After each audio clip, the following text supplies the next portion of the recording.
Railway ప్రయాణికులకు good news. Trial run కు సిద్ధమైన హైడ్రోజన్ ట్రైన్.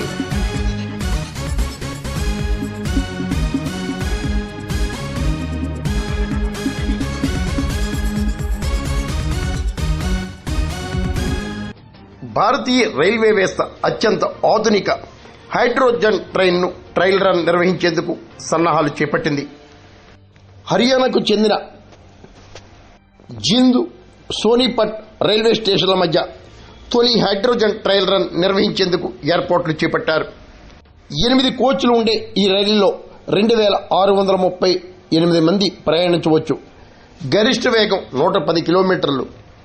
ఈ ట్రైన్ డిజైన్ ను ఆర్డీఎస్ఓ రూపొందించగా దీనికి నమో గ్రీన్ రైలుగా పేరు పెట్టారు. జర్మనీలో మాత్రమే హైడ్రోజన్ ట్రైన్లు నిర్వహిస్తుండగా భారతదేశంలో హైడ్రోజన్ ట్రైన్లు ట్రయల్ రన్ కు సిద్ధమయ్యటం విశేషం.